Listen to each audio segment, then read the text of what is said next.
everyone. I think everyone who's here is already familiar with sanctuary to a degree, at least, is aware that Amachi is implementing the sanctuary model. And we have been working for a few years now with the wonderful Danisha. And so today, so as a part of our implementation, we want to make sure that we're sharing the sanctuary model with all of our stakeholders. So our youth, our families, our board members, of course, staff, and our community partners. So we want everybody to be aware of what the sanctuary model is and what it means to embrace the model and to just sort of live within the commitments and principles embedded in the model. So I am pleased to introduce, well, this is going to be, I'm turning over to Danisha. Bonner, Burnett, or Burnett-Bonner? Bonner, but for those who might have known me a little bit earlier, it was Burnett-Bonner, just to help. Burnett-Bonner, okay. Just if you want to just share a little bit about, yourself and background, and just take it from here. Sure. Thank you all again for joining. Sure. Well, good afternoon, everyone. I hope you all are having a wonderful Tuesday. As Anna shared, my name is Danisha, and I am privileged to be the faculty consultant that is leading Amachi through the implementation of the sanctuary model. I live in upstate New York, even though I am downstate outside of the city right now. I have a organization in the Bronx that has some training days this week, so I'm down with those folks today. But I'm a Pennsylvania native.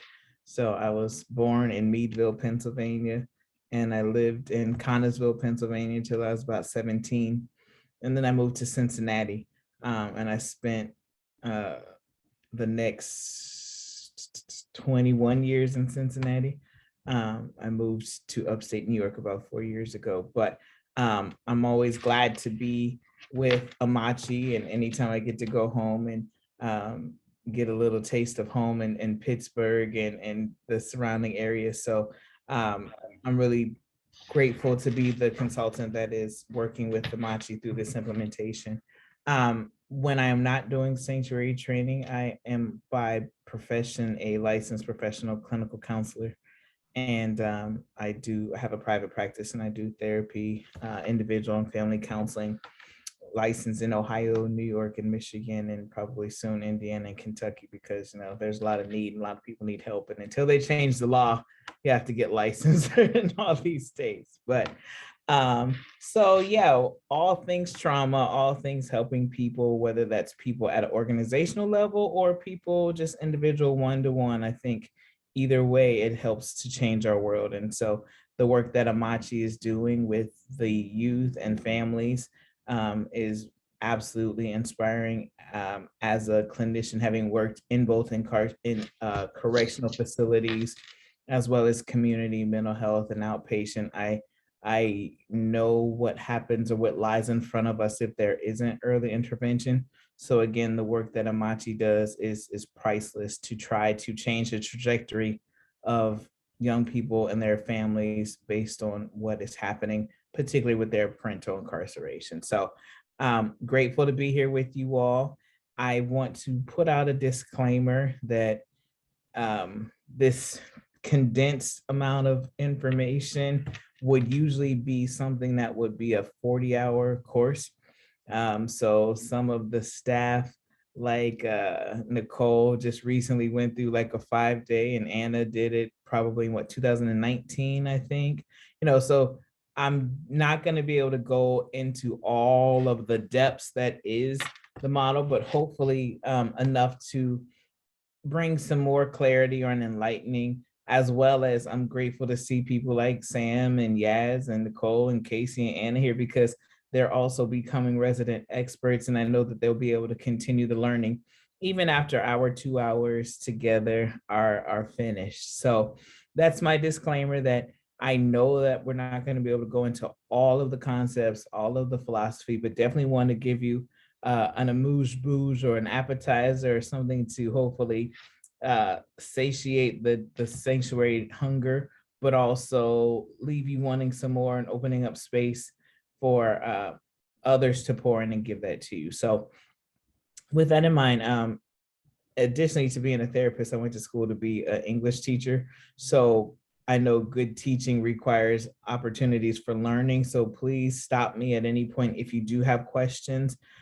We don't have to hold them to the end or anything like that. But if there's something as we're talking about it that you have questions about, please pour that in, mainly because I know there are things that I want to share, but I want you all to get what you need out of this space as well. So if there's something that is of a particular interest or something that is still particularly unclear, just let's pour that into the space so you walk away with the learning that it is that you need.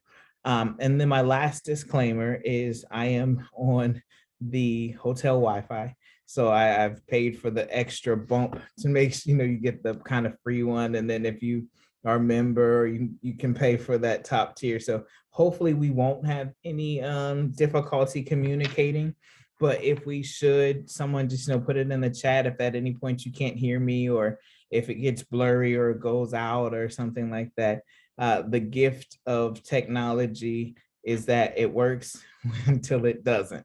So hopefully it'll work the whole time we're talking today. But if there's something you don't hear or need me to repeat, please don't hesitate to stop me so I can re-say it or go back to it. Miss Casey, do I have host or I can share my screen, right?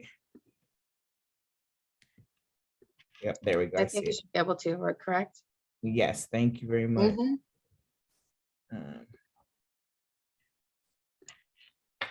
Can everyone see this screen? Now, one of the things I know is sometimes like the little block where your faces are covers the screen. Can you see the full thing? And I don't have. Yeah, we can see the whole thing. Perfect. So we're going to talk a little bit about the background of Sanctuary, where the model, how it developed, and ultimately what is it going to look like, or how it will live and continue to live at Amachi. So the three individuals on the screen from the left of your screen to the right are Dr. Sandy Bloom, Ruth Ann Ryan, and Joe Foderero. These were three individuals that were working together in a psychiatric hospital inpatient unit in a hospital in Philadelphia. Now, I also have to regretfully say that Joe Foderero actually just passed away, I believe last month. So even in Sanctuary, as we talk about honoring loss, we definitely want to honor his life, because as one of the founding members of the model, he recently just transitioned. And so we hold space for him and his family in our thoughts as well. But Dr. Sandy Bloom was a psychiatrist. Ruth Ann Ryan was a nurse, and Joe Foderero was a clinical social worker. And in their work together, what they identified was they were trying to treat individuals with psychiatric needs. However, as most programs experience, they kept seeing a high usage of service, a high return. Sometimes in those spaces, we call them frequent flyers. Most of the purpose of hospitalization is for stabilization. We'll tell people, and especially in this month of Mental Health Awareness Month, we try to encourage people when they are in need of help, to reach out to emergency services or go to call 911, take your loved one to this place that will help them stay safe. And the goal is to help to manage whatever is causing that mental health need, to bring that down to where people can be returned back to their communities or their homes and return their functioning. One of the things that this team noticed is that people would come, they, put them on some medication, they'd offer some treatment, get them connected back to some outpatient services, and then they'd send them home. And then a couple of weeks later, they'd be back at the hospital. They'd be admitted. They'd do the whole cycle again, and then they'd send them home. A couple of weeks later, maybe a month, depending on how long they were able to stay the episodes of care, it would just happen all over again. And Dr. Sandy Bloom really was doing some studying on the work from Dr. Silver about veterans who were coming back from the Vietnam War. And I'm not going to go through all of that, but in short, what she discovered was that Dr. Silver was really studying this idea of sanctuary trauma. So when Vietnam veterans were coming back home from the war, there was the trauma of having been in Vietnam from the first time of even experiencing that guerrilla style warfare, but then also coming back home, seeking refuge, just glad to be back home out of a war zone, to being very much victimized and traumatized because they participated in the war. And so Dr. Silver was looking at the reality of how places that are supposed to keep you safe actually can cause harm. And Dr. Bloom began to really internalize and generalize that to the psychiatric hospital unit where she and her colleagues were seeing clients. So she noted a couple of things that changed and revolutionized their practice, and that revolutionized the way that they gave care to the patients who were coming. One of the first things that she realized was that they had not been treating trauma. So someone shows up to the hospital, they are suicidal, or maybe they are talking about hurting themselves, they don't want to live. Someone comes to the hospital because they can't keep themselves safe. They're having homicidal ideation or aggressive outward facing behaviors, or maybe people are having psychotic symptoms, hearing voices or other types of hallucinations, and they would give them medication to stabilize those symptoms, and they'd send them out. What Dr. Bloom and her colleagues started to pay attention to was they were only treating the symptoms, but not the root causes of those symptomologies. And as she started to study more and explore more about this idea of trauma, or what has happened to you that would actually cause these psychiatric symptoms, or even the self-harm, low self-efficacy, low feelings of self-worth that is often associated even with depression or suicidality, they noticed that they weren't actually treating what was causing people to actually show up and present at the hospital. So they really started to deepen their work around trauma and understanding how trauma impacts our emotional, social, physical health. The other thing, because they weren't aware of what happened to people, the ways the hospital system, the protocols, the behavior management, the crisis resolution systems were actually causing more harm. Well, what does that look like? So, for example, a person who has been gang raped presenting at the hospital may be extremely dysregulated, maybe even psychotic, and then that same person is put in 4-point restraints. So the ways they were trying to manage behaviors, manage aggressiveness or behaviors, was often very much similar, akin to, or re-triggering what had already happened to people. I remember when I was working with the program back in Cincinnati, there was a young man who had to go to the Children's Hospital, and he would do fine all day long until it was time to go to group. And when it was time to go to group, he would just kind of lose it. And part of the reason we discovered later that he would lose it is because he had to take the elevator to go down to where the group room was. Well, what we didn't know was at home, he was being abused and was being locked into closets. So that small space of a closet and the small space of an elevator seemed very similar to him. So the dysregulation would happen when it was time to get into the elevator. Once that information was learned, that was what was happening to him at home, the plan became simple. This young man would take the stairs along with staff, he would be escorted, but to go to the group, they would let him use the stairs. And when he didn't have to get into the elevator, those acting out, those bouts of aggression all of that stopped.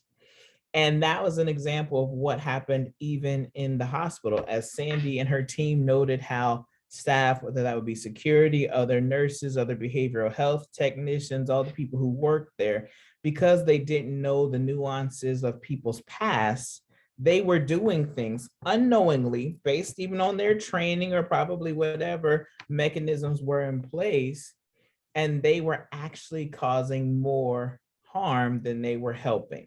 So Sandy put two and two together and thought, just like the Vietnam veterans coming back from war were being hurt and wounded by their communities, the same thing was happening in the hospitals, where people who were seeking asylum, seeking safety, seeking sanctuary refuge were actually being harmed in the process of being helped.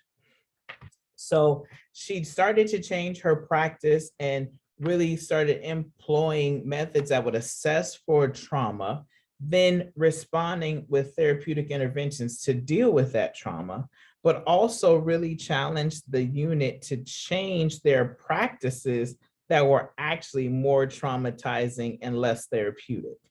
And from there, the sanctuary model was formed. The last thing about that experience with the psychiatric hospital in Philadelphia was that the team there really started to pay attention to the environment as part of the intervention. So as a psychiatrist, she could write prescriptions. As a social worker, he could try and get therapeutic services in the community, or making sure that there was safe housing or other needs were being met, psychosocial needs were being met. But what they noticed was that the environment that clients or patients were coming to get care was as important as the prescriptions that they wrote. It was as important as the services they got them connected to after they were discharged. And there was a distinct relationship between how the staff felt about their job, their livelihood, their work, the organization, the hospital, and how the clients acted. So especially as board members, I'm sure everyone has, knowledge around things that organizations deal with. So if it's a year where all of the revenue is adding up, and we have high satisfaction and all of the green lights are being checked, there's a different level of morale. If it's a time when there's high turnover and there's budget issues and we're wondering, do we have to close programs, or we have this fire in this location and this cost, we have these costs, there's the challenges within the organization has a direct impact on staff. And the direct impact of staff now impacts the clients, consumers, patients, et cetera, that are served. And as you can imagine, hospital administration, this unit often had a lot of challenges. If the census was high, if the beds were being filled, if the volume or utilization was where it needed to be, all was right with the world. When there was talk about, are we going to close this unit? Is this even something we should still do? Medicaid, Medicare, reimbursement, private insurance, all that kind of stuff that challenges people deciding if this is what we're still going to put our attention to. They noted that when the hospital was in flux with the unit, then the patients were acting out more. The patients were sicker. The patients were having more problems. But it really wasn't the patients as much as it was the impact of the hospital and the unit and the staff and the clients or the patients.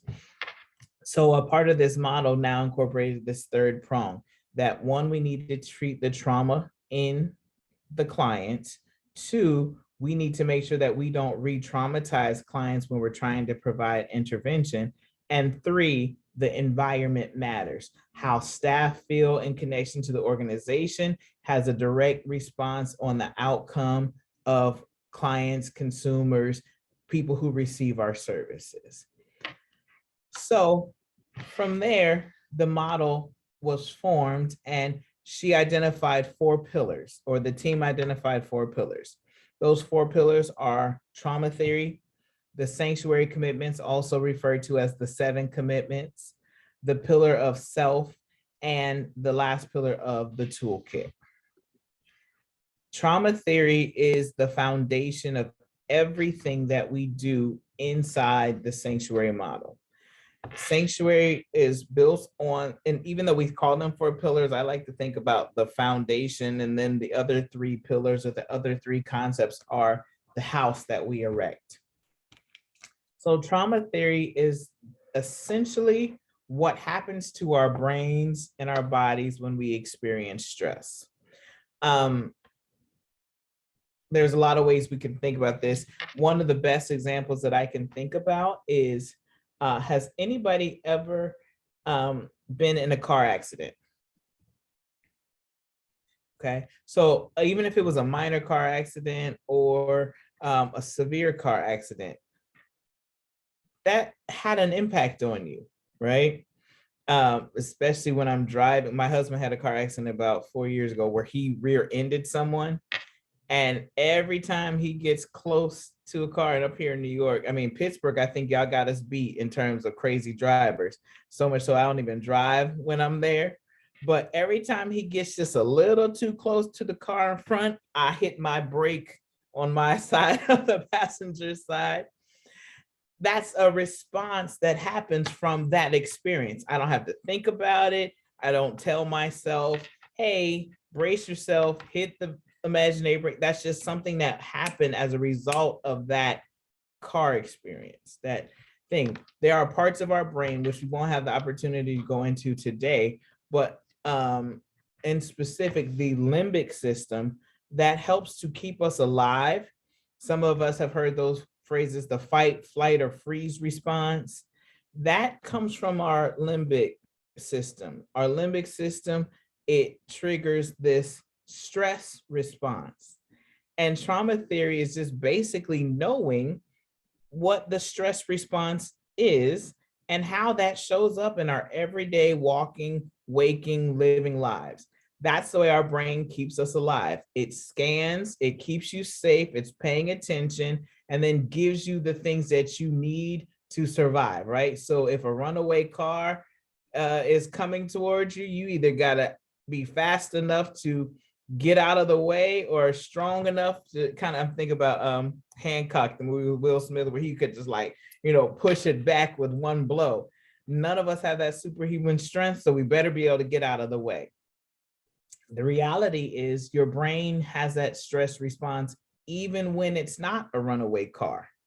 Or when I'm down in Florida, gators are the things you have to watch out for, because it's real. Like those, they just come out of nowhere, and you better either be able to get out of the way or just stay away from those little ponds. I choose the flight response. I don't go close to them because I can't outrun a gator. So our stress brain keeps us alive. And what happens when we experience stress is, that's what we mean when we say trauma theory. But let's take it a little bit further. What happens in a work environment when we experience stress? What happens to organizations when organizations experience stress? What happens to even our service field when we experience stress? And I don't even want to just say human services. I'm sure even as board members, you all come from different work forces and different lines of professions. We all deal with stress. When I'm in the airport, I think all the time how much the flight attendants and the gate agents and all the people, like, they need sanctuary. Because when you have to tell someone that their flight is delayed, like I've literally been trying to fly somewhere and they say, oh, we gave your plane away. Like, what do you mean you gave my plane away? So now am I not only delayed, I'm not even getting there today. And I've watched how people stand there and they get cussed out and they get yelled at, and it came from control tower, but this poor person who's standing here at this gate has to be the one that deals with all of that. So it's not just human service systems, but it's just in places where we are likely to encounter stress by the nature of our work.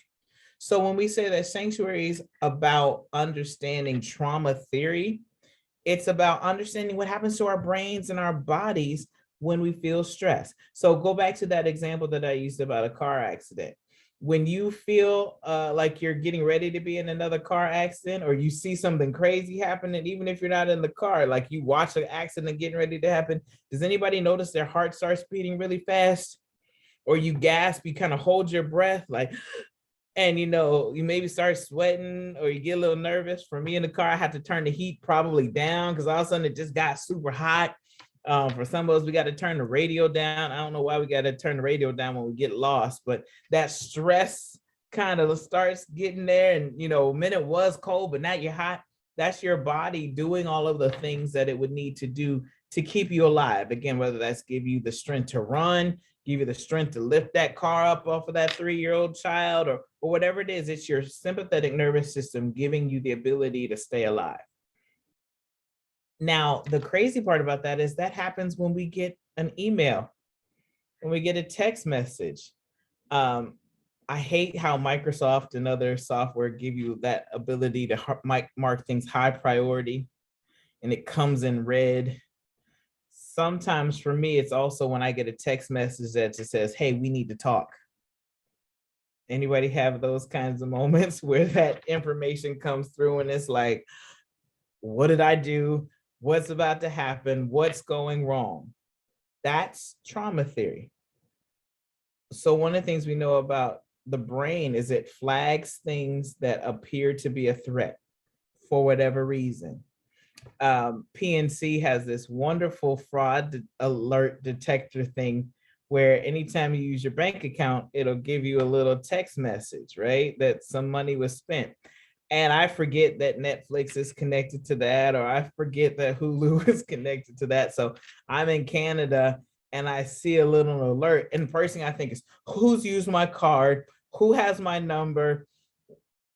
And then I realized, like, oh yeah, that was just an automatic payment. That is what we talk about when we say trauma theory. So trauma theory is not some kind of deep scientific mental health clinical thing. It's just really about understanding what happens to human brains and bodies when stress is introduced. Now, 2 words that I do want to identify here is chronic stress, because there's a difference in having stress, right? There's a stress continuum. We talk about positive stress. We talk about chronic stress. We talk about toxic stress, and we talk about traumatic stress. And in a moment, we're going to talk about the definition of trauma. Positive stress looks like, hey, I'm planning a vacation. We're trying to herd cats and get everybody to sign up for the girls' trip, the family reunion, the destination wedding, whatever the thing is. Did everybody pay your deposit? Make sure that, and it was 15 people who were started, and now it's 7 of us who go, and maybe it's only 2 of us who end up making it. That's an example of some positive stress. Planning a wedding, planning a baby shower, Christmas even can be, positive stress. Your kids have these long lists and you're thinking about how you're going to get everybody what they want. And somehow it all comes together. Somehow we're able to make it all work. And on Christmas morning, as the kids are just in sheer euphoria, you look around and you feel proud of yourself. And it's like, yeah, we did it. And it's over. Chronic stress, even from a diagnostic perspective, chronic is something that is 30 days or longer. So if you went to your doctor and they asked you how long you've been dealing with this, if it's been longer than 30 days, that would qualify as chronic. So if you were a travel agent and you were all the time trying to make sure people paid their deposits, that might be an example of chronic stress. But just because we're organizing the family reunion doesn't really mean that that's chronic stress. It might just be like, until this is over. And next year, I am not going to be the family reunion chair. Next year, I am not going to be the maid of honor. Nope, not doing this anymore. But for workers, especially people who work in high stress environments, we work in stressful situations. So it's not like we were stressed just because it was a hachi-pachi. We're stressed because it's a hachi-pachi. And then also we need to have the book bag giveaway, and also we need to find more mentors, and also we need to hire more staff, and also we need to find a building that's handicapped accessible, and also we need to deal with the fact that another person got killed in our community, and there was so there's always these stressors, which means our body is always doing what our body does when we get stressed. And then there is this idea of traumatic stress. And so in Sanctuary, we identify and define trauma a little bit differently, but I'll talk about that in a moment. So because of what we know about trauma, then we have these universal principles or universal commitments that help us to mitigate the impact of that stress. So universal precautions in a medical setting, or just what we experienced with COVID, was that we don't know who might have the virus, who might be affected. So we're going to all wear masks. We're going to all wear gloves. We're going to all use biohazard bags because we don't know who might have something. You can't look at a person and tell if they have a bloodborne pathogen. You can't look at a person and see, is it COVID or is it allergies? And so there are ways that we all just agree to wear. So the mask mandates or practices where everyone's going to wash their hands or everyone's going to have their temperature taken. That's a universal precaution. In Sanctuary, we have these universal principles or these 7 commitments that help us to make sure that we live in the knowledge of what happens and what causes trauma, and then create environments that help us heal from the trauma or don't re-traumatize people. And so those 7 commitments help us to do that. And we'll break those down in just a moment a little bit further. The third pillar, or here's the commitments here, right? So all of these commitments around nonviolence, emotional intelligence, social learning, open communication, social responsibility, democracy, and growth and change are the ways that we create environments that keep bad things or traumatic things from happening and help us to recover or heal from them if we have experienced them. So Sanctuary does not keep bad things from happening. Sanctuary helps us to deal with the bad things when they happen and hopefully not make it any worse than what it has to be. So I don't know about you guys, but I voted in, the last couple of elections, and one thing I did not vote for was a pandemic. I did not sign up for that. I did not request that. I did not ask for this. So bad things happen all the time that we don't have any control over. But it is so important to know what to do when those bad things happen. It's just like insurance. No one wants to use that. No one wants to have to, you pay that deductible, but boy, are you glad you have it when someone totals your car or when somebody hits you from behind, like my husband did. So these commitments around nonviolence, let me say this, all of the commitments are connected to trauma, either preventing it or healing from it. So again, nonviolence, when we really make a commitment not to be violent in word, action, physical, verbal, social ways, when we work on that, then we are ensuring that we are not going to traumatize people. One of the things we used to say in programs with kids is, I can't let Johnny hit you, which also means I can't let you hit Susie, because we're going to make sure everybody stays safe. No one hits anybody. That commitment to emotional intelligence, when we have experienced stress, one of the things that happens in our thinking brain versus our feeling brain, or our prefrontal cortex versus our limbic system, is our ability to put our feelings into words goes away. So we are more feeling than we are thinking, despite what, sometimes Western medicine will make us to believe. Even just the way our brains develop from that zygote up to a fetus, it starts with your brain stem, which is where your automatic functioning, your heartbeat, your breathing, your blinking, all of that happens. And then the next part that develops is your midbrain. That's where your limbic system, that fight, flight, or freeze, that keep you alive situation happens. And then the last part of our brain, or the newest or neo part of our brain, is the frontal cortex or the neocortex. That's where thinking lives. So we've been feeling way longer than we've been thinking. These parts don't play together when they're stressed. I like to think about it like the Wi-Fi. Sometimes when I'm doing these presentations and things at home, I holler out to my husband and kids like, who's on the Wi-Fi? It's glitching. Somebody stop. I'm in a session. I'm trying to present. I'm trying to be great. The brain, it takes up a lot of Wi-Fi in this thinking brain, in the feeling brain when we're stressed, and thinking goes offline. And so this commitment to emotional intelligence is really about holding space for the fact that we are feeling beings more than we are thinking beings. And when we're stressed, our thinking goes out of the window. When we're stressed, it's hard to even put those feelings into words. And we often do and say things that we don't mean, or that we have to apologize for later, or that we have to try and spend the next 6 months trying to repair what we said in those moments. There's a little meme that I often see. It says, "I'm sorry for what I said when I was hungry." And really that does speak to what happens to those parts of our brain when we're not our best selves. Our thinking is not as accessible. And so a commitment to emotional intelligence is about holding space for what happens to us when we're stressed and other emotions, being able to talk about those emotions, calling them into the conversation, managing those emotions, regulating those emotions, so that we can still do what we need to do.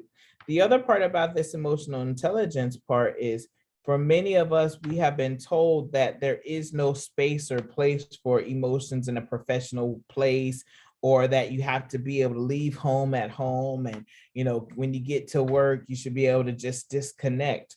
And unless you are a robot where you literally can, or a Lego where you could take one head off and put another head on, none of us are able to do that. And for many people, it still shows up in other ways. It's just ways that are either unhealthy or unnoticeable. So if you think even about like these last 2 years where most of us were working from home, it wasn't even that we were working from home as much we were living at work. And somebody else phrased it like this: we are working with home. I can't tell you how many cats have walked across the computer screen, and people are trying to get their microphones on mute. Like, "I'm sorry, the dog is barking, the mailman's here." And I always tell people that's what dogs are supposed to do. They're supposed to bark, right? Kids are gonna come up and get in front of your camera. The baby's gonna start crying. Like, all of those things happen. And I think COVID gave us a real opportunity for us to just look back at our humanity, of how much of a human being we really are. And this commitment to emotional intelligence really gives us space for that. Instead of telling people leave work at work and home at home, it really helps us to hold space for both.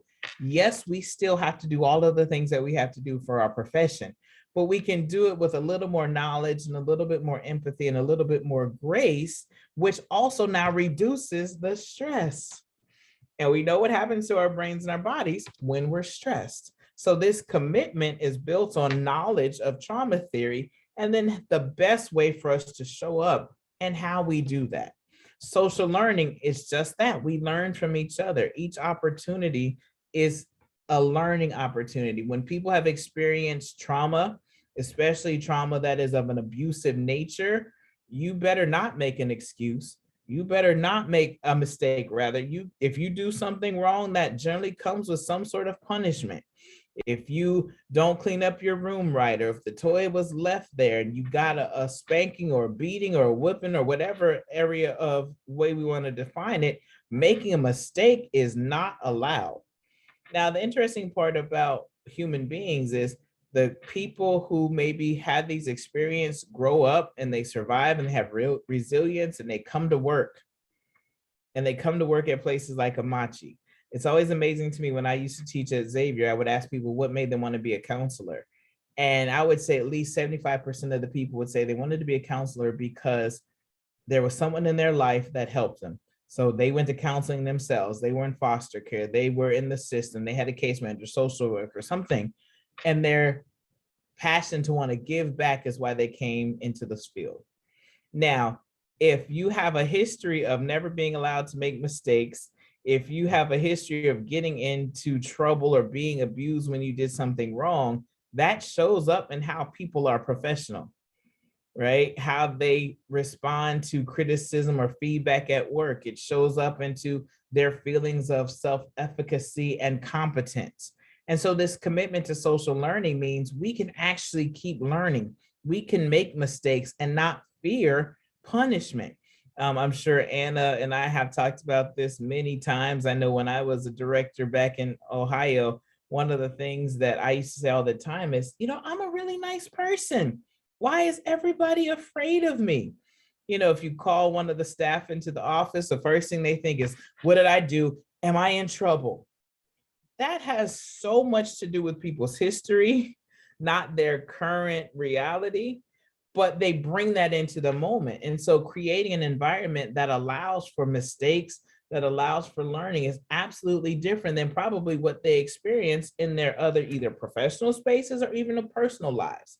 So this commitment around social learning means that we can mess up. We can learn without this fear of abusive, punitive retribution. Open communication. Bad stuff happens in secrecy, right? You better not tell anybody what's happening. This is our special game.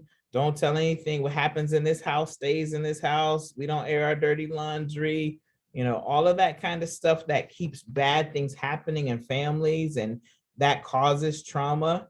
Well, in a trauma responsive environment or an environment that's practicing and creating sanctuary, we have a commitment to open communication. And basically that means everything that can be shared is shared. Now, that does not violate HIPAA. It does not violate Department of Labor laws. It does not violate FERPA or federal education rights laws. It doesn't violate that law. But what it does speak to is this ability to really have more in the open than we have in the secrecy. One time, one of my clients came in the office and she said, I need to tell you something today. I said, okay. And she said, because I don't want to play in the dark anymore. And this was a person who was a sexual abuse survivor. And so that was a very powerful, profound thing for her to say about not wanting to play in the dark because of the bad things that happen in secrecy. So really practicing open communication keeps our environments trauma responsive. And then we have social responsibility, which essentially just says, I impact you and you impact me. Hurt happens in relationships, which also means healing happens in relationships. Social responsibility means if we're going to meet our vision, our goals, hit all of the benchmarks that we have, even as an organization, it's going to take everybody, not just Anna. It's going to take all of us who are connected to Amachi from the board to the door to get there. All of us matter, and what we bring to the table is the way we get there. The last two, democracy. Democracy means everybody has a voice. Again, bad stuff happens. Trauma is often a part of people not having their voice or people not having opportunities to speak. Again, I didn't sign up for a pandemic. I don't know about y'all. If one of you all did it, we need to revoke your privileges and permits. But because none of us usually signed up for the bad things that happen, one of the ways we help people is to give them back agency, to give them back choice, right? So if we think about our kids at Amachi, if they had it their way, their parents would not be incarcerated. We can't change that, but we can absolutely give them a voice about, would you like group on Saturday or would you like group on Sunday? Okay, Sunday is the only day we can't do it. What day would you like to do it?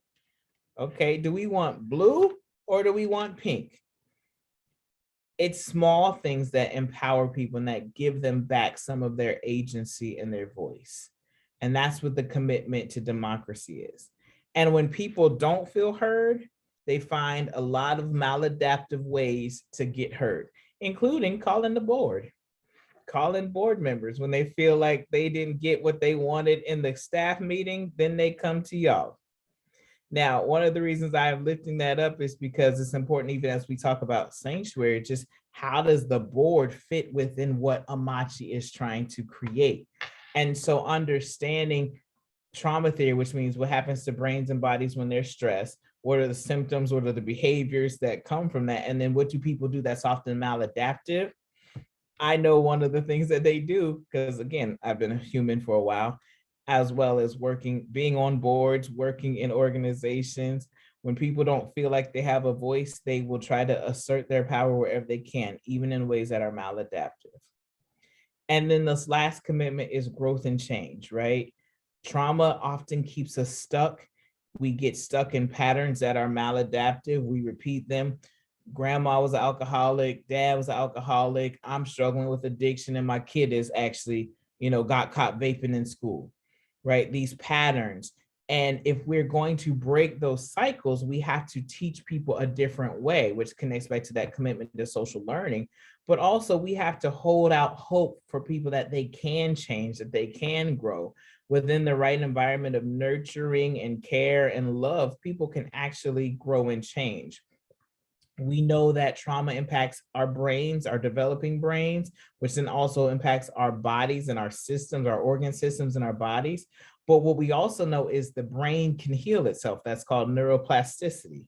But one of the best ways for the brain to heal itself actually is in connected relationships, which is why therapy is so important, which is why mentoring is so important, because inside of those relationships, your body and your brain can start healing and grow and change, which is why, yep, grandma did that, mom did that, but I'm the first generation who didn't.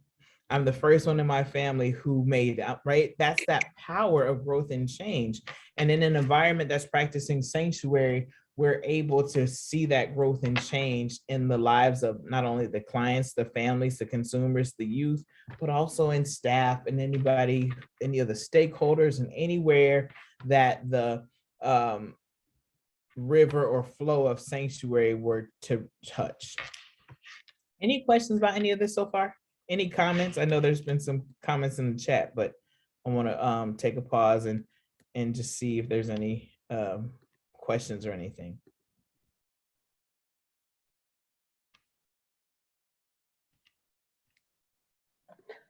No questions, but just really quick, I was wondering why. So I worked in New York as a CPS in the Bronx for a few years, and I was wondering why Sanctuary wasn't implemented in ACS.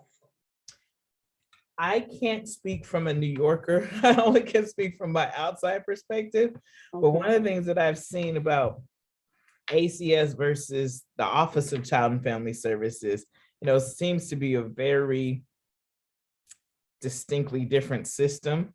Now, the Office of Child and Family Services actually did, especially in the juvenile programs, like Sanctuary was actually in all of the facilities and things like that. So I'm not exactly sure why ACS never did, but the Office of Child and Family Services throughout New York State did have it as a part of their training. Sanctuary and DBT were two of the mandated programs that OCFS required providers to have in their training. Okay, because when I first started with Amachi and I heard of Sanctuary, I'm like, but I've been in social work for so many years and I've never heard of it.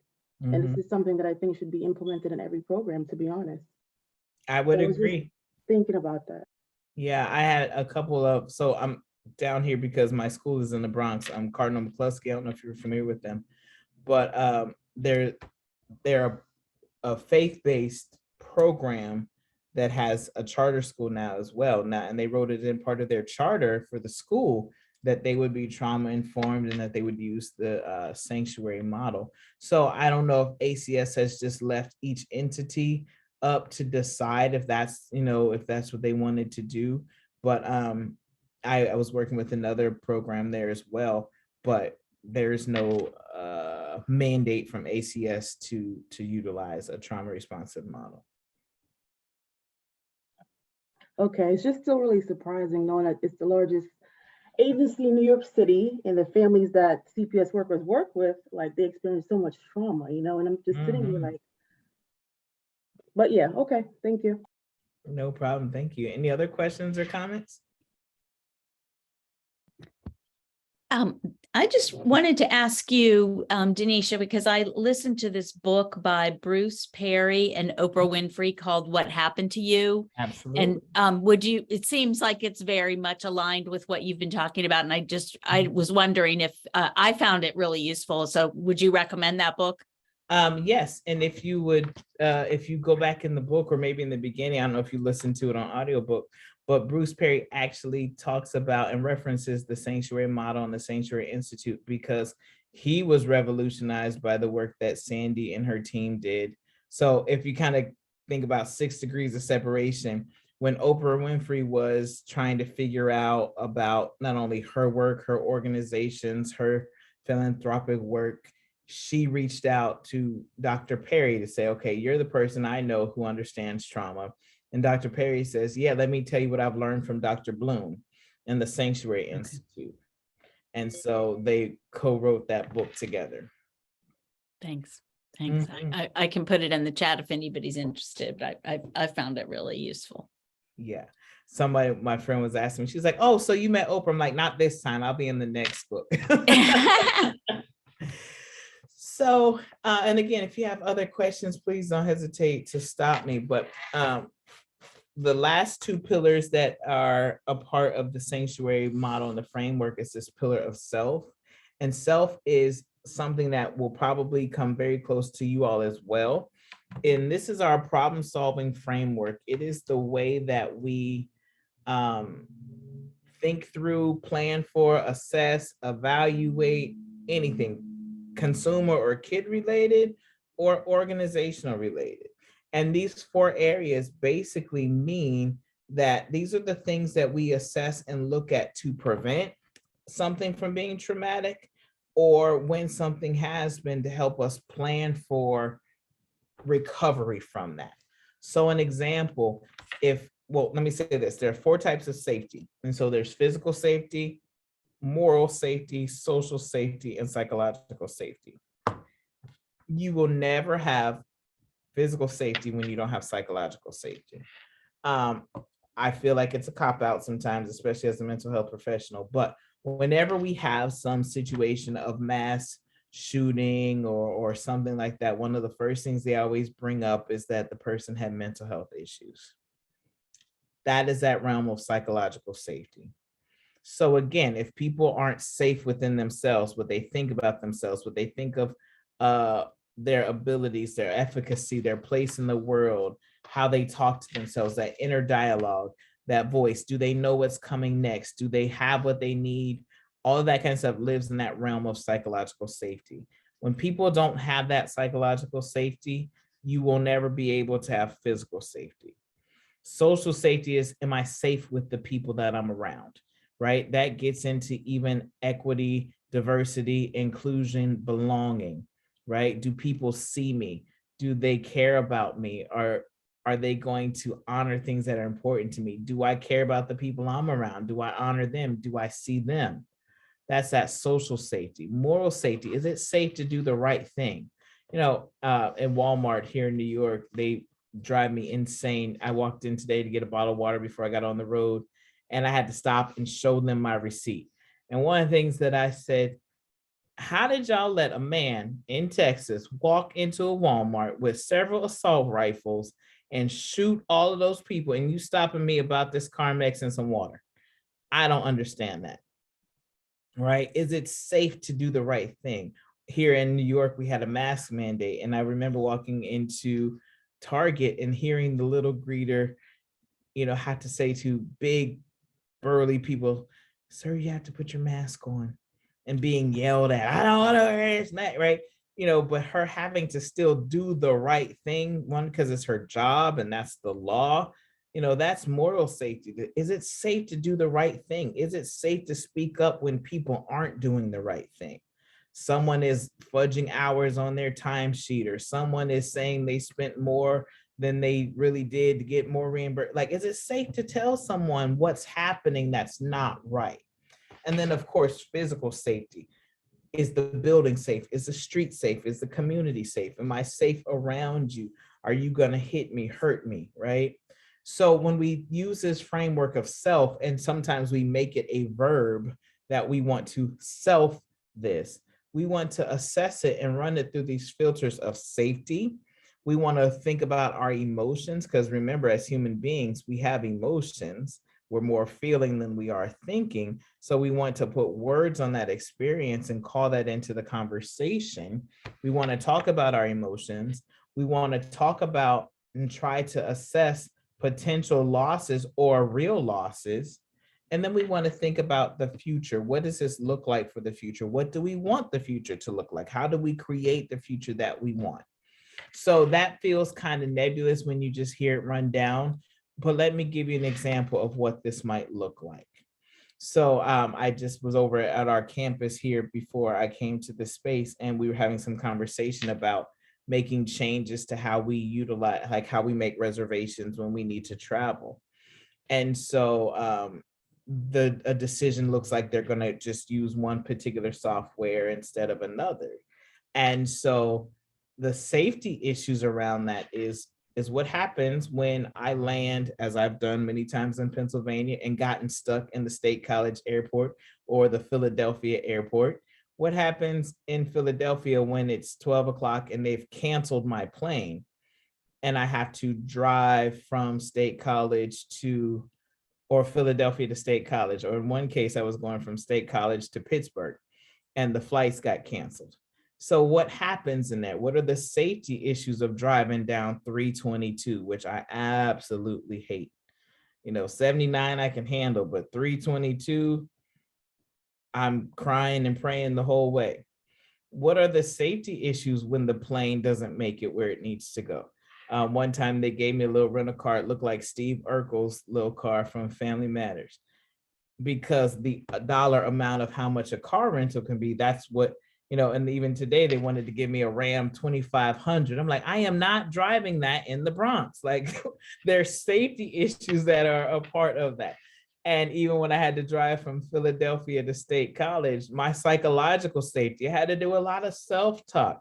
I had to keep telling myself, Danisha, it's August. Because the first time I came to State College, it was February and there was a snowstorm and I had to have emergency surgery. So there's a lot of triggers around State College. But, that psychological safety, I had to keep talking to myself, Danisha, it's August. The ground is not frozen. You do hard things all the time. You can do hard things, right? That was psychological safety that was possibly going to impact my physical safety. What emotions do you feel when your plane is grounded and it's, because of the mountain ridges, the storm is sitting right over Philadelphia or right over central Pennsylvania? There's a lot of emotions there. There's fear, there's anxiety, there's tiredness, there's exasperation because I'm just trying to get home. One time the time I had to drive from State College to Pittsburgh because I was going to fly home Tuesday night and then fly to Pittsburgh Wednesday. Well, I didn't have enough clothes. So when the plane got grounded and they told me they would drive me, that means that I got to go to Walmart and get things because I don't have anything. So, that frustration or either peace, because like, okay, there's a Walmart, or there's losses because I'm not going to be able to get home and get these things done before I have to get back on the road. So what's the future implication of that change of the system? Or what can we do to ensure that those types of things don't have to happen anymore?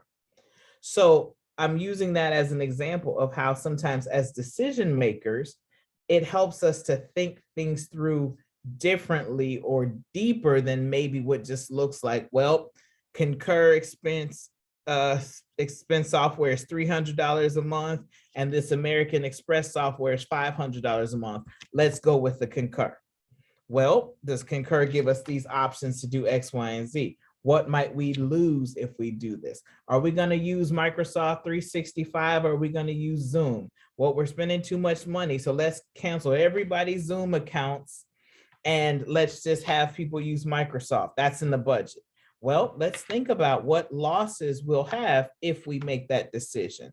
What are staff going to lose? What are our families and clients going to lose? What might people feel about this? What are those emotions? Is there any particular moral safety issues here, right? What are the future implications of us? Well, if we don't save money, we'll have to lay off staff, right?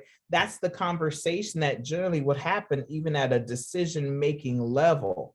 But instead of just saying, well, here are the pros and cons, using self is a deeper way of seeing not just pros and cons, but those things that actually can traumatize or stress people out, right? So even as we've been making these decisions about things, I'm thinking about places I got to go in August. And I'm like, ooh, okay, what's going to happen when I have to go to Arizona?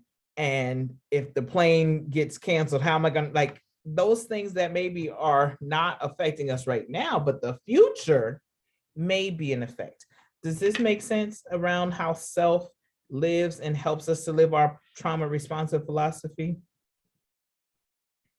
And it's like one of those times when you do it and then you do it again, it's kind of like, oh, okay, so now I can do a self in my head. The first time you sit down to try it, it might take 30 or 40 minutes. And you might feel like, did we do this right? And one of the things I tell people, there's no wrong way to do a self.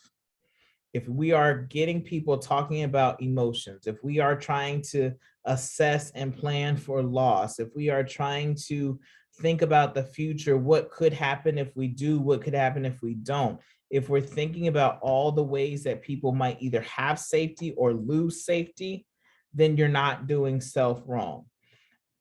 Whenever people tell me something, I'm automatically thinking in the lens of self, just because I have that much experience with it. So I was doing a family therapy session yesterday, and the husband's like, she just follows me out of the room and I'm trying to take a break. And she's like, I know, but I just need a resolution. And in my mind, I said, oh yeah, so you need safety. Your psychological safety is challenged when he's walking out of the room, because you don't know if he's coming back. You don't feel connected. You don't feel socially safe, and you don't feel psychologically safe. Now, she didn't have all that language, but in my mind, I was able to understand why her following him out of the room happens. Because I said, what would I see if I was watching a video of you all doing that? He's like, you see me leaving and her chasing me. I was able to put that in the bucket of psychological safety. As humans, we all need connection. And when we don't have that connection, it messes with our psychological safety. That's why babies cry. We pick them up, we soothe them, and all is right with their little world.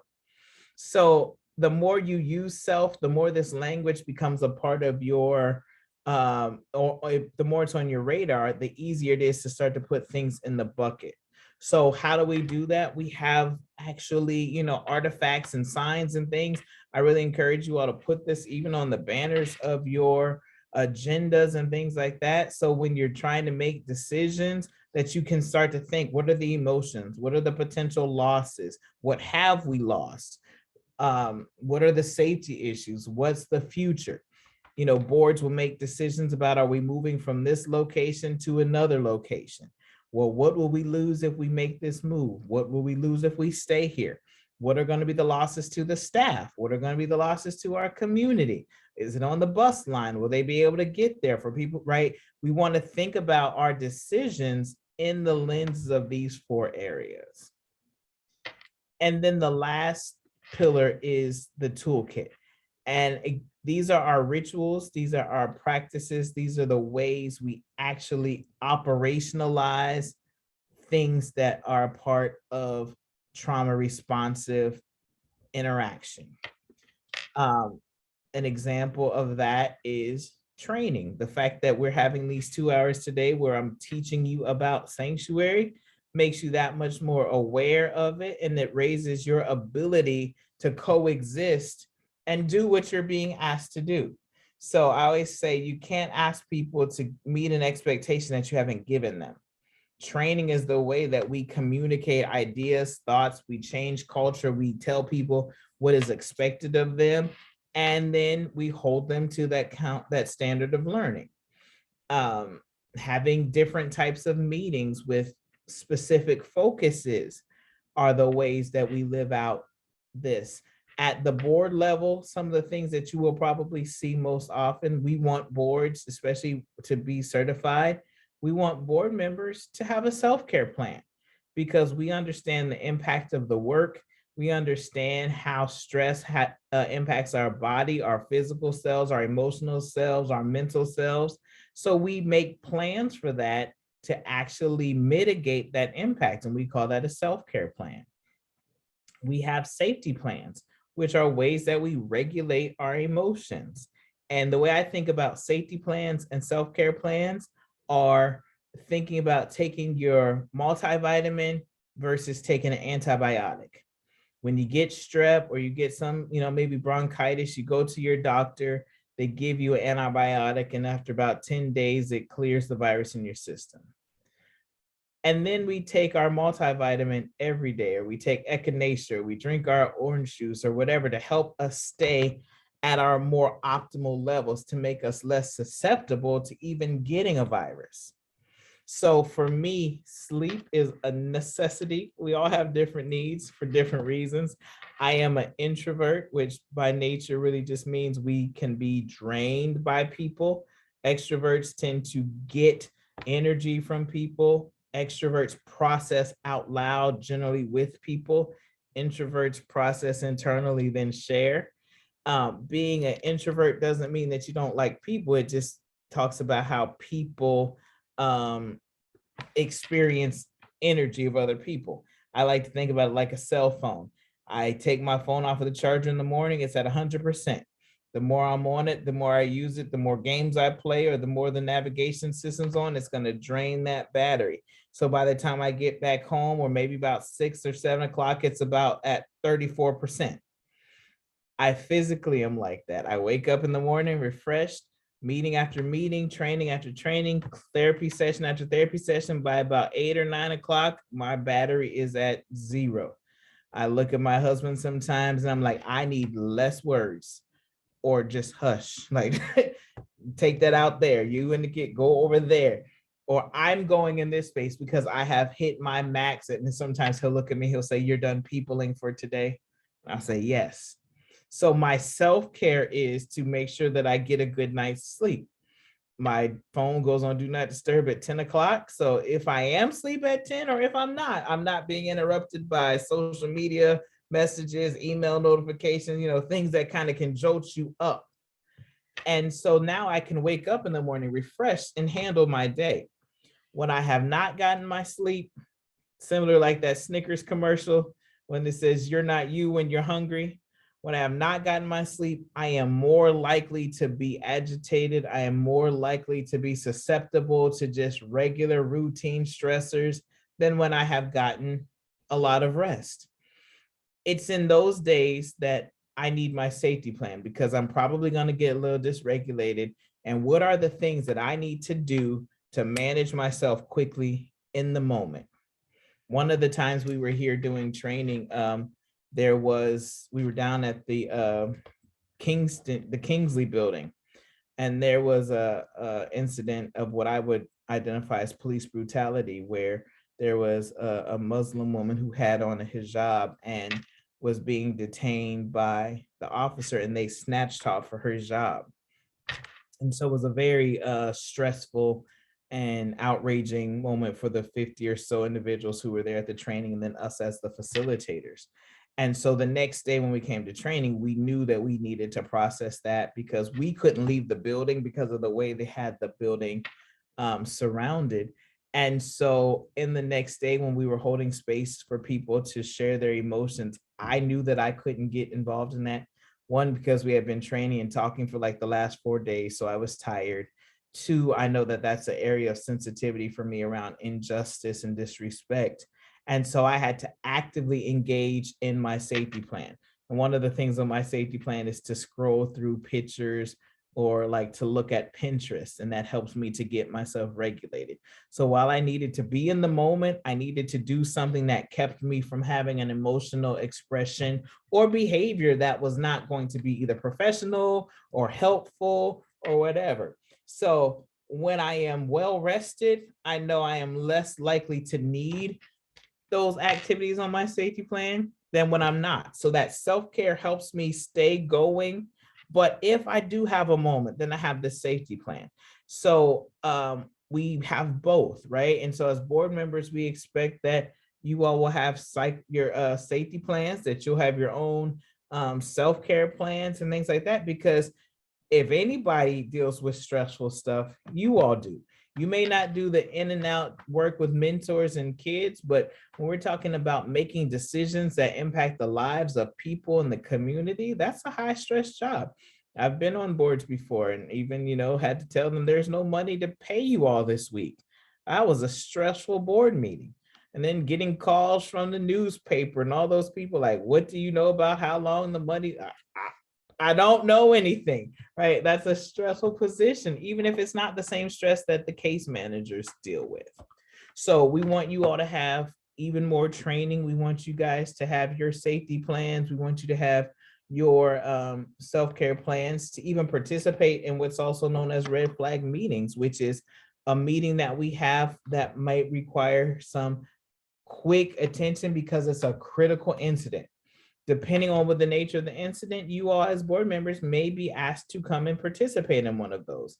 Because we have a commitment to democracy where everyone has a voice, because we have a commitment to social learning that also says all of us are smarter than any one of us, depending on what the nature is of the critical incident, it's possible that someone from the board may need to be a part of that meeting so that all of us can think together to find solutions to whatever is that's happening in that meeting. And again, there'll be more opportunity for you all to learn more about these tools in a deeper level, but just bringing some awareness to the ones that specifically will impact you as a board member. Any questions so far? Or on any of that? Okay, I got a couple thumbs up and head nods, so we'll keep going. So when we have all of these things, when we have our 4 pillars, we actually now create a trauma-informed community. So in Sanctuary, our trauma theory is about what happened to you, not what's wrong with you. We don't want to pathologize people. We don't want to shame, blame, victimize them, but we want to understand them in the context of what has happened to them. One of the things I say all the time is, while I'm frustrated by your behaviors, I understand them. And you need to change them. So there's not a lack of accountability. It's just an understanding of why you do what you do on your way to learning a different way to do it. That's that trauma theory, and that's that shared language and shared knowledge. So as Evie said, do you know about Dr. Bruce Perry and Oprah Winfrey? I know exactly what she was talking about because that's a shared and common understanding in this world of trauma theory. That's what we want to create. When we say trauma, what do we mean? When we talk about values or when we talk about communities that are healing, what do we mean? Just like when you say Pittsburgh, you automatically think black and gold, whether that's the Steelers, the Pirates, or the Penguins. We know what that means in Pittsburgh. My friend came to Pennsylvania with me one time, and she's a born and raised Cincinnati Bengal fan. And she went to yell "Who Dey," and I said, not up here, you don't. So we are not fighting. I'm not going to jail all the way up here in Pennsylvania. You just gonna have to eat that up here. We are in Steeler country. Similarly, when people come into organizations that are trauma responsive, there are just some things that are just not allowed. We don't do that here. There are things we absolutely do here, because it's how we live out our trauma responsive community. These 7 commitments are our values and our beliefs and our ideals. These are things that you can always expect. You can always expect that there'll be democracy. You can always expect that there will be open communication. We believe it's important for people to be socially responsible. We believe it's important for us to be nonviolent in all of the ways that we can be nonviolent. Just like y'all put them French fries on the salad and call it the Pittsburgh salad, these are some of those rituals that we do. A little south of Pittsburgh, they say words like yins and yunts instead of you all, but that's practices and rituals and traditions that we have in Pittsburgh. Or southwestern Pennsylvania, same thing in Sanctuary. We have those rituals. We have our safety plans. We utilize that tool of community meeting, which is our check-in to get us started whenever we're coming together. We have the practice of self-care plans. We have these different meetings that are solution focused when there's critical incidents. And then self is that structure for communication. Just like all of us now have a cell phone, and if you're really good, you have an iPhone versus an Android. But hey, we've got these processes for how we communicate. No one's using payphones anymore. Half of the time, we don't even have home phones. That's the communication structure, right? Self is our communication structure. When I said we want to put those things in those buckets of safety, emotion, loss, future, we want to get in the process of trying to find the losses so we can get in front of them. We want to get in the process of finding the safety issues so we can patch up those holes before they become traumatic or problematic. We want to hold space for emotions and get smart about emotions, which is emotional intelligence. And we want to always hold hope for the future. We always want to point to change. We always want to point forward. And especially as the board, there's a mission, there's a trajectory, there's usually a strategic plan of where we're trying to go, what we want to do. So really making sure that we hold space for getting to the future. Just checking the chat here. Okay. All right. So again, when we understand trauma, it's about what happened to you, not what's wrong with you. And the way we understand trauma is to really look at when we have an event that our internal resources and our external supports are not enough to manage. So if you kind of think about money for a minute, if your rent is $400 and you make $4,000, awesome. If your rent is $400 and you make $20, not so awesome. So that same amount of $400 feels different to people depending on what they have to start. I was in Toronto last week and we were going to one of the group homes and I said, how much does a house like this cost? And the man said, this house next door is probably like 2.5 million. And I was like, for what? Like, help me understand, $2.5 million for this, which, you know, probably in America would have been about $300,000 or $400,000. And I'm like, we complain about how much houses cost over here. So that's an example just with dollars and amounts, but let's put it in the context of trauma. So internal resources, external supports, when those things are combined, do they outweigh the experience? So when my husband had that car accident I referenced, you know, after kind of that initial shock of hearing the text or seeing the text message that he was in a car accident, hopping in my car, driving down the street to where he was, and I saw the ambulance, I saw the mangled up car, and the first thing I said is they're going to total that out. But as he was in the back of the ambulance, and he was, you know, minorly injured, one of the things I kept saying to him was like, you're okay, we're fine, we've got another car, we've got insurance. And not only that, when I pulled up, his boss and coworker, they had left the job and had come to the site. So we had those supports out there. So even though I had just moved to New York and didn't really know people, to look up and see them standing there kind of choked me up, because it just showed me that even more people were with us and they were trying to make sure that we were okay. And even the idea of, you know, I work from home unless I'm traveling, I'm like, we don't need a second car right now. You can just drive this one. While that could have been a lot physically worse, we had resources, right? Now think about someone, and they did total the car, you know, there was nothing left that they did on it. Imagine when someone, that's the only car they have, maybe they're the only documented person in the country, they have 6 or 7 people who are living with them, responsible for taking care of them. They're the only ones who might be able to get supports and services. And they also have a history of depression and suicide attempts. That car accident is going to feel different for them than it did for us. And so trauma is very much a subjective, unique experience. So we don't tell anybody what was or is not traumatic. It is based on your resources internally and your supports externally. One thing to speak about as it relates to kids, and then I want to talk about staff. If you think about an 8-year-old, how many external supports do they have? Who are their external supports? Generally, parents, right? We are an organization that supports kids with parental incarceration. So by virtue of the fact that they're incarcerated, that's one less support, or a support that is constantly present. Not saying that they don't have interaction or opportunities to visit or be with that parent, but not having that support around. When you are 40, you have a lot of internal resources just by the reality of having lived life and experienced life. So Christmas comes, we get stressed. We're thinking, how are we going to make all of these ends meet? Or the kids have a lot of demands and the furnace went out and the car needs a new radiator. But you know, every Christmas it's stressful. One of the things I tell myself all the time is, Danisha, you've been here before. You know how this works out. Just kind of hits, hang tight.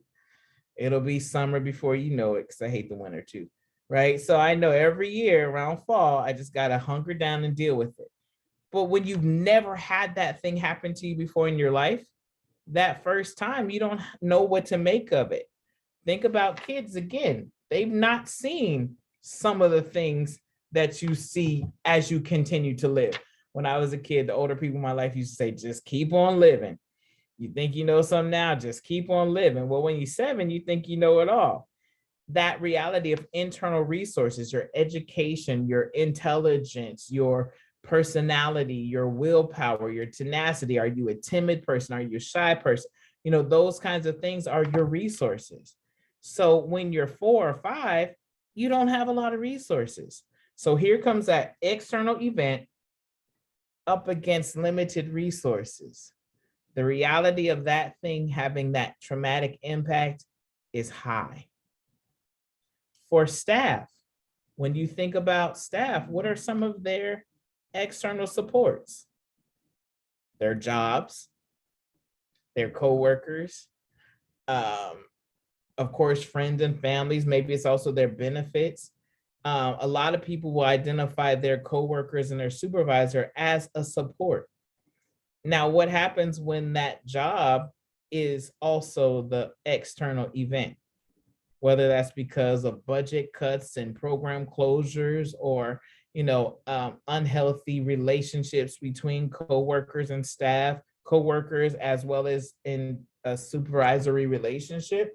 If we're not careful, sometimes even the work environment becomes an external event when it's supposed to be an external support. Does that make sense?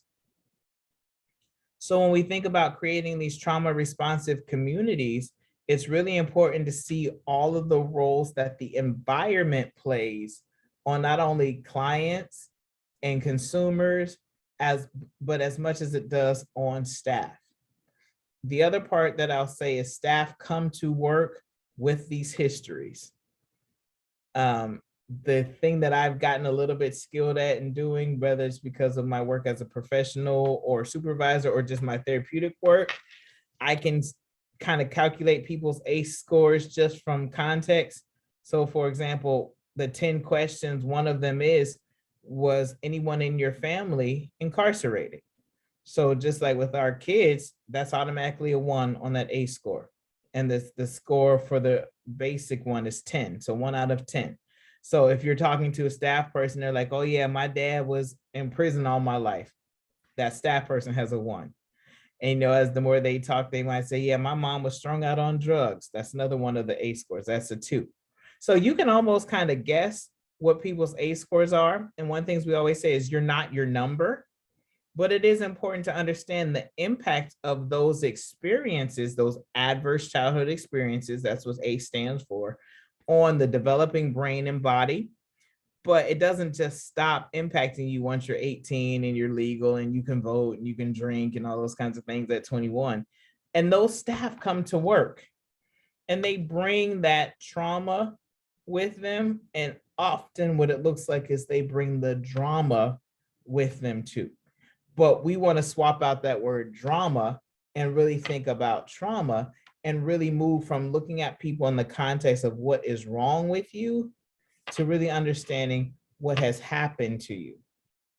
And that's that book that Evie was talking about with Bruce Perry and Oprah Winfrey. There's supposed to be a really cool graphic that's happening right now, but my computer is having an issue here. So I don't know what's happening. I'm sorry, friends. So we'll stop the share for just a moment until it reboots. But we really want to stop thinking about people from the thing that happened that caused the behavior and the way we see that behavior, but really start to understand what has happened in their lives and how the thing that you see is often just a sign and a symptom of that. Now that looks like problematic behaviors like dramas, but it also looks like perfectionistic tendencies. It also looks like the staff member who works 80 hours a week, the staff member who is an overachiever. And sometimes in a professional space, we don't consider that as a problem because they get things done. But it's not good for their physical health. It's not often sometimes good for our budget because now we're paying them a lot of overtime. It's not good from a level of burnout because what can also happen is they actually now don't take care of their physical health. They get hurt or they get injured or they get sick. And now we're paying out a lot of claims for workers' comp or FMLA. So it really is an important way for us to consider how people show up and what that actually looks like that is not a healthy thing, and helping people to come back into balance. And that's, again, how those commitments help us to live that out. Any thoughts or questions? Let's see if the PowerPoint is back to us.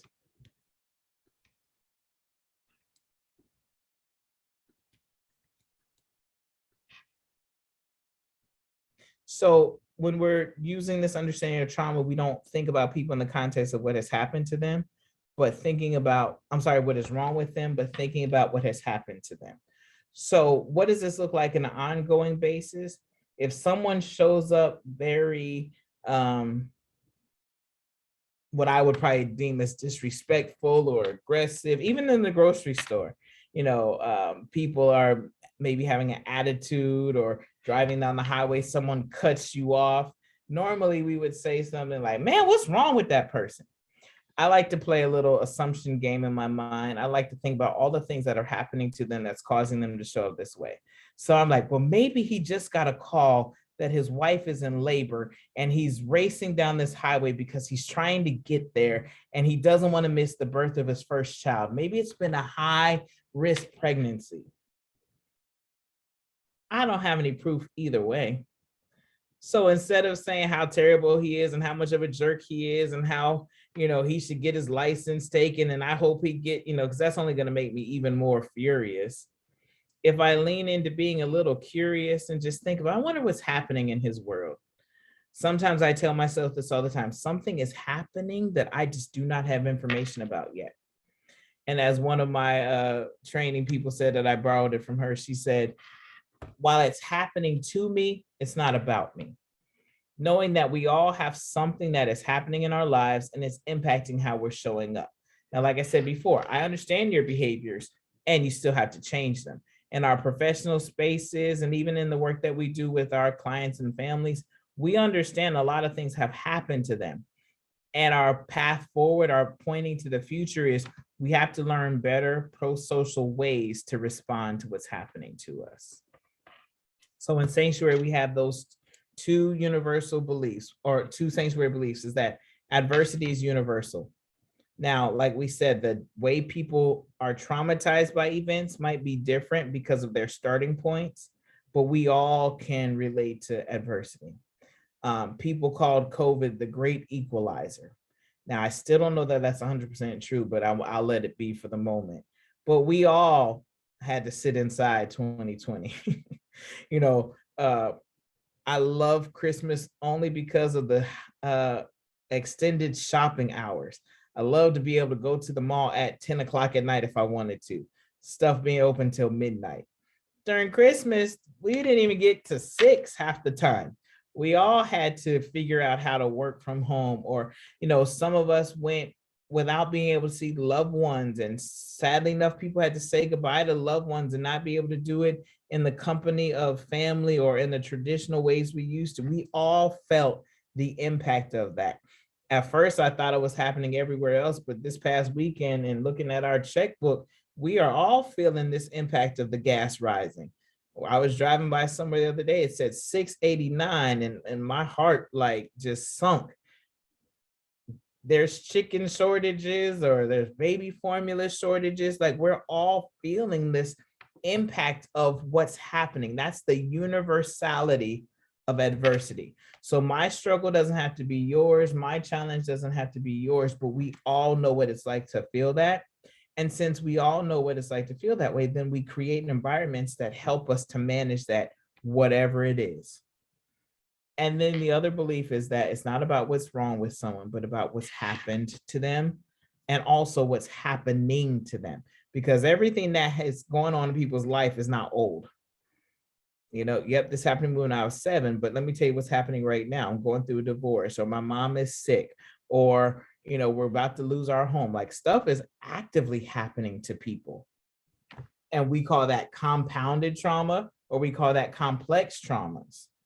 So creating these environments help us to understand what our life experiences are like. So when someone has had trauma, it seems to affect and impact just about everything about them.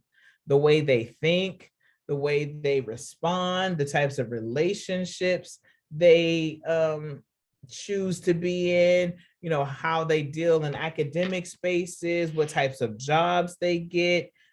It has a lot of things that impact their lives. So people who have trauma at the center of their life, not willing, it's not like they choose to say, I want to be just focused on my trauma, but it just overwhelms their life. That's what we mean when we say trauma organized person. It really looks at how they don't have basic trust. They don't feel safe. They don't manage their emotions well. They have problems thinking, which often impacts, again, their academic success. I used to say all the time, it's hard to think about food. Hard to think about math when you don't know if you're going to eat today or not. Communicating, being able to talk about what's happening. Do you understand what's happening? Problems with authority are often part of the traumatic experience. Having a confused sense of justice, what's right and what's wrong, and not even being able to think about the future or grieve the future. When I worked with kids on probation, juvenile probation, I would say silly stuff to them like, what do you want to be when you grow up? And they were like, grow up? I'm trying to like not die tonight when I get home. I'm trying to get on that bus and get home safely. College, nobody in my family goes to college. They can't even think about the future because what they have seen, trauma changes our worldview. So when a person or families or people have this trauma that's at the center of their lives, these are some of the things that you see. Just like an organization, when an organization has experienced chronic stress, adversity, and trauma, you see the same thing, particularly in the members of the organization. So like particularly this problems with communication. Nobody talks. Everybody's in their own silo. They all do their own thing. They all have a sense about what should or should not be happening, what's happening to them, what's not happening for them, not being able to understand why we didn't get a raise this year. How come, well, the board, they just did this and Anna did that. You know, confused sense of justice, but then also that leads to not trusting, not feeling like people are trying to do the right thing, not being able to manage their emotions. I've gone into some places and they're like, she was screaming and hollering and he threw this. And I'm like, at work? They did that at work in this room right here? Yeah, people do that. I'm like, are you kidding me? Not being able to manage their emotions, not being able to think about a 5-year plan. So here we come with the strategic plan and they don't believe it. They don't even know how, like they can't even see past the week. And we're talking about, let's do this so we can get where we're trying to be by 2025.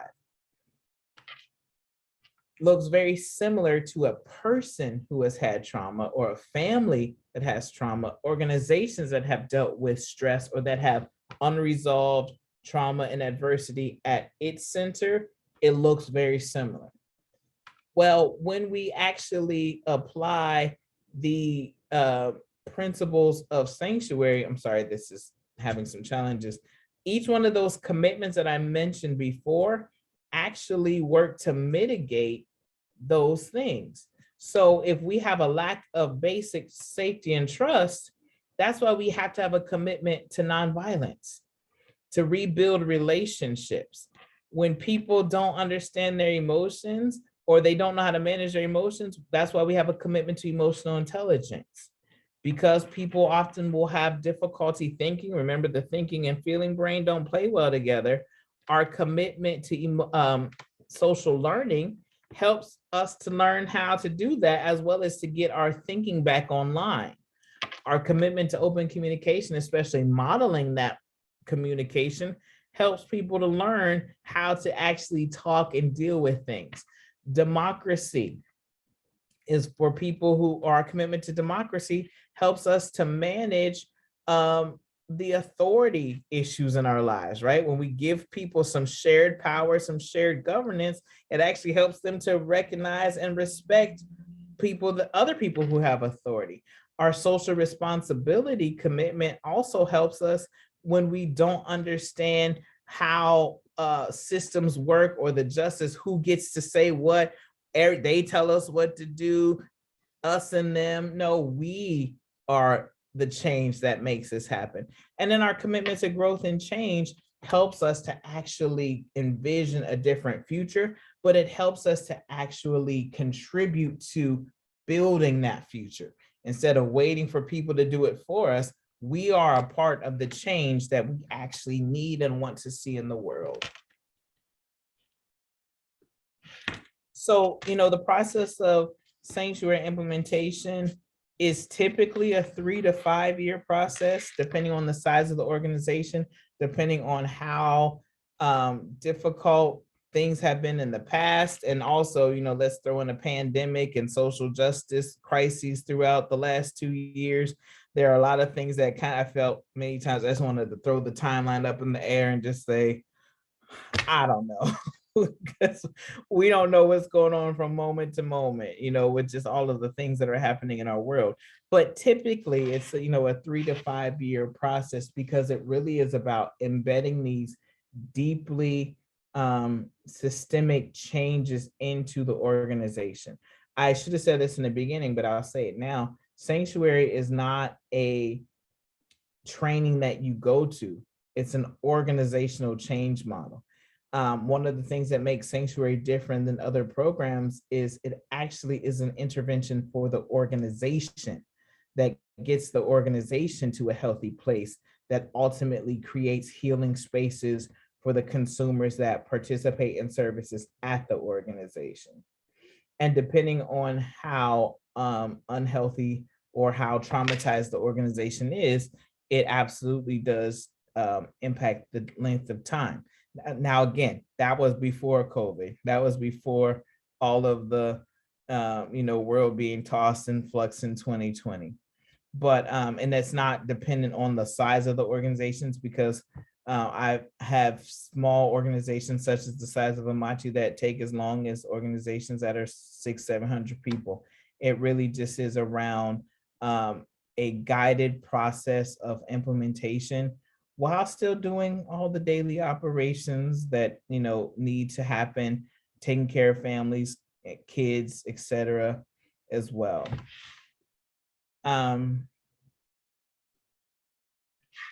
Particularly when it comes to planning, it's so important that at the board level, we keep this awareness in front. And sanctuary is one of those things that is almost very counterintuitive, because almost everything that we've ever been taught in our lives, it's asking you to do just about the opposite. Because from a professional space or a cultural space or whatever, there's so many things that we know now because of even just brain imaging and things like that, where we can see what's happening in our bodies and our brains, that what philosophies and viewpoints have taught us is absolutely just not the case anymore. And so paying attention, as we've learned and grown as a society, we've had to absolutely make some different changes. So it's really important to plan out how this works, how it lives, how we make it a part of the work that we do, especially at the board level, because you guys sit at the top of decisions and things all the time, and making sure that you guys are supported with your learning and your knowledge, so that way you can continue to lead an organization that practices sanctuary, but also hold them accountable to practice sanctuary. And so I'm very glad that we've had this time together today to really start the learning and to open up the scope for you all to incorporate the philosophy into the things that you do, and hopefully even your personal lives, because sanctuary actually is that transformative. It's amazing how many people who are not a part of my professional work walk around and talk about sanctuary stuff, especially my husband when he's getting on my nerves. And they'll say, that's not sanctuary. Or I'll say, I think you should cook. He's like, no, we're going to have some democracy and shared governance. I'm not cooking today. And I'll say, oh, really? Our most recent one, we were having a little bit of a heated conversation. And I said, why are you doing that? He said, I think I'm in a reenactment. And I was laughing. I said, okay, I hear you. You're trying it. But it really does transform the ways that we show up in the world, which is absolutely the goal, that we can create a better world, a better society, a better experience, not only for ourselves, but the children, our children's children, and anybody who comes next. So again, I'm very glad that we have this time today to start this so you all can learn. And then, like I said, we got some resident experts here that can continue the learning even in my absence. But in our last time together, I do want to open it up for questions and or comments. We still have about 15 minutes left, but I don't want to leave anything still either not addressed or unsure.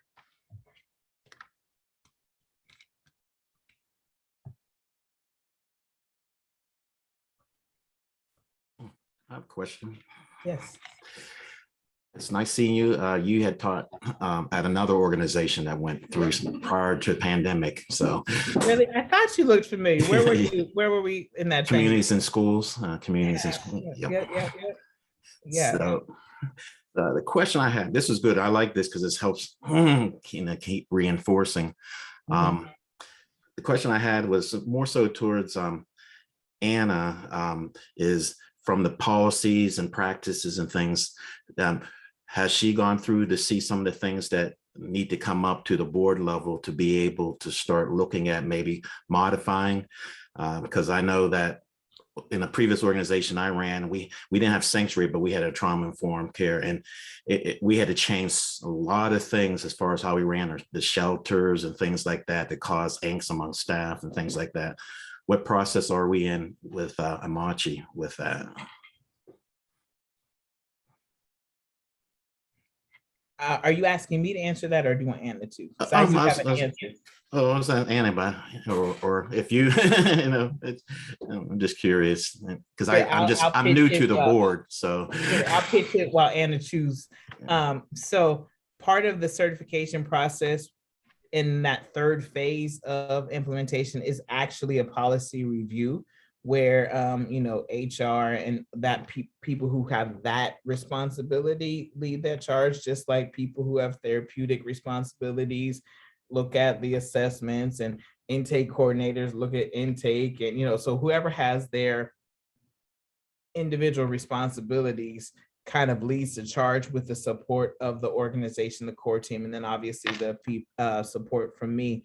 But from the implementation task of actually looking at policies and making sure that they align with sanctuary philosophy and principles, that's absolutely a part that'll happen before certification. I know with Danisha and the work that she's been doing with Amachi over these last year and a half or so has been to look at employee policies, organizational policies. And so as some of them have been done, they have been run by me, or I've looked at them or given some feedback and say, yep, stay in this vein, keep going in this direction. But that'll absolutely be one of the pre-certification things that happen probably within the next year. Did you want to add anything to that, Anna? Yeah, sorry about that. And just to add to that, so our consultant, as HR consultant, as Danisha mentioned, has, she sat in on our sanctuary training and went through the manual and looked for places where we can add sanctuary language. And Casey, when she did her updates, Casey reviewed the manual as well to see where we need to, incorporate sanctuary language. Sometimes we might be struggling to understand how to integrate language into certain policies, but that has been in process in the program team. I want to say they're really finished with updating the program policies and procedures, because that's really where it seems to fit more naturally. And so that has been done, and Yasmin's on a call, so I'm not sure if she wants to speak to that, but they've already found ways to start to introduce sanctuary in their work with the youth and families that they're working with. And in our case management as well, just, making sure that I think they've started talking with families about safety plans and things like that. But this, a part of the purpose of this presentation is to make it then available to, those who couldn't attend today, but make it available to our families to use just sort of as a supplement to the practices that our staff are putting in place. Thanks. And I think maybe when we look at bylaws, I know that's on our agenda for this year as a board, we should definitely look at, whether there are places in the bylaws that, need to align with sanctuary. And just one more piece of feedback around policies and procedures. There are some places I go that their policies are very punitive, very the antithesis of trauma responsive. So an example, I went to a residential program where when a new child was placed there for 7 days, they weren't allowed to talk to anybody but staff. If we understand stress, adversity, change, that's so opposite of healing and connecting. And so I'm like, that's got to go. That's a policy that has to go.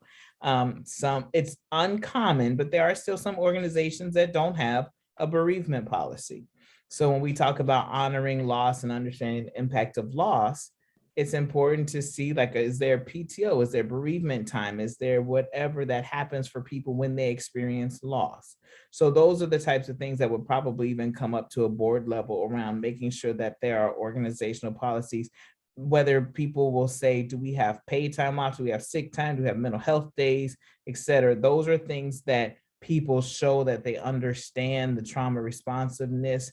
I was somewhere, after the shooting in Buffalo, our CEO of Andrews sent out an email, and one of the things that he captured very, very wonderfully was he said, as you're dealing with this, if you need to take a mental health day, please talk to your supervisor. Remember, you have PTO. Remember, you have these floating holidays, right? And so that would just align again with the emotional intelligence, the self-care philosophy that we have provided these resources to you to take care of yourself, utilize them, right? So when it comes to the policy review that you all will need to see and make sure that the organization is still moving together in that path, is to make sure that we have policies in place, or if there are old policies that don't align with the trauma responsiveness, then those are replaced and revised and whatnot.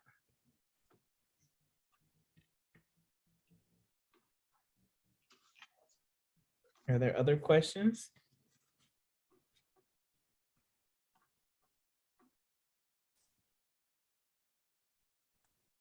I want to say something. I just want to say hello, and I'm sorry I was late. I had car issues. But the part I heard, I was on for the last hour, was I thought very refreshing and good to hear, because we're living in a time of a lot of trauma, and our young people especially. So, and which affects everybody else. It doesn't have to be your kid, but it affects the neighborhood, the community, and everything. So I just wanted to say I'm very pleased with what I've heard. Thank you. Gives me things to think about to do. Thank you.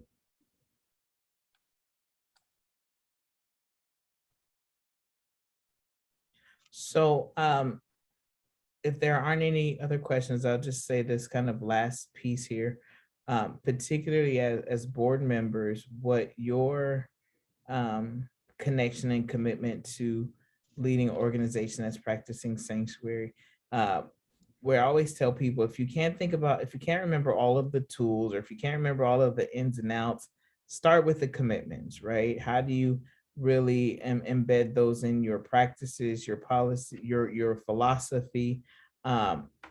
Whenever there's a decision to be made, or people have made a decision and they're looking at why is there so much backlash and all that kind of stuff, I ask them, what commitments did we keep when we made this decision?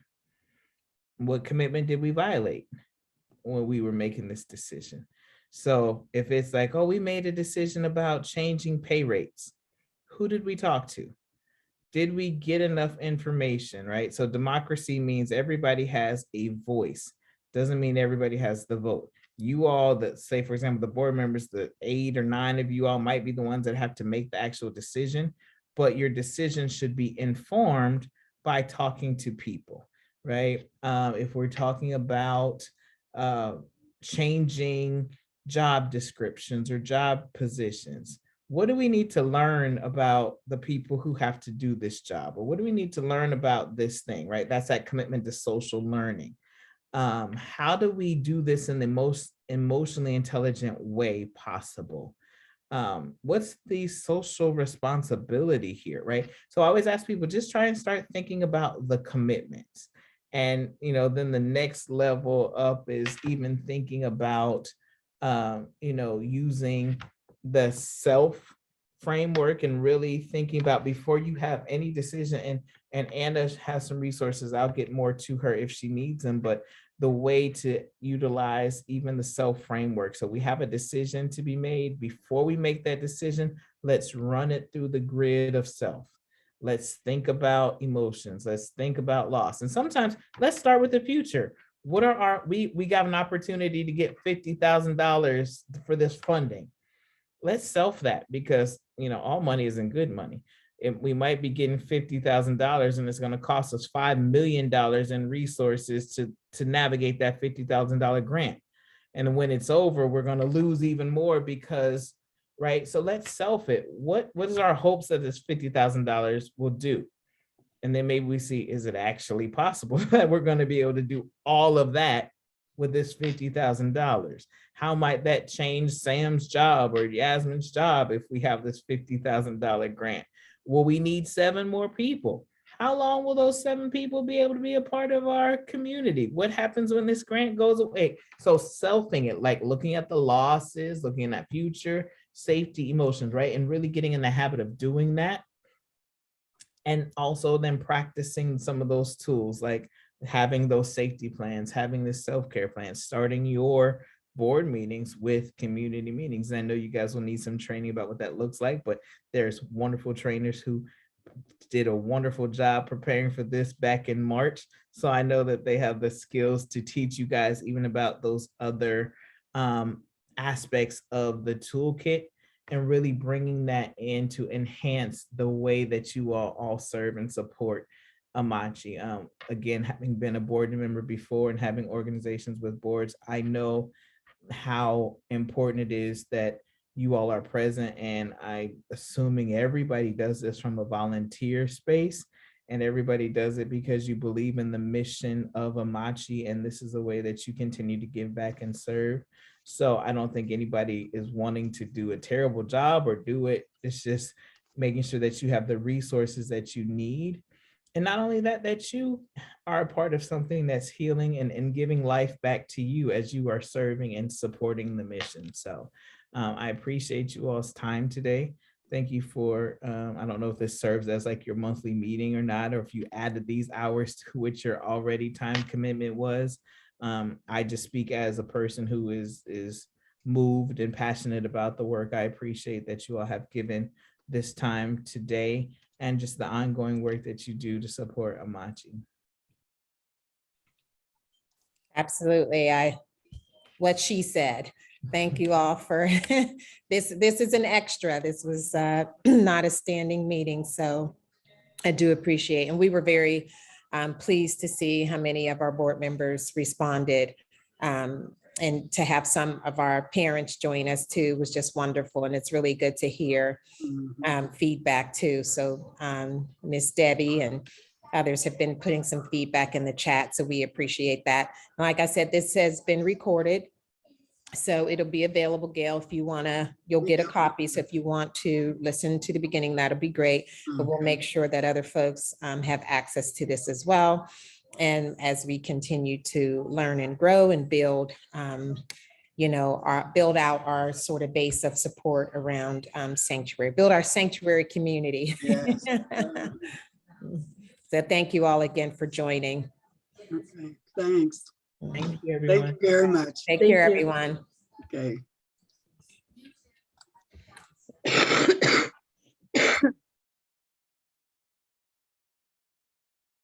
Hi, everyone. Danisha, thank you for coming. Of course, it's my pleasure.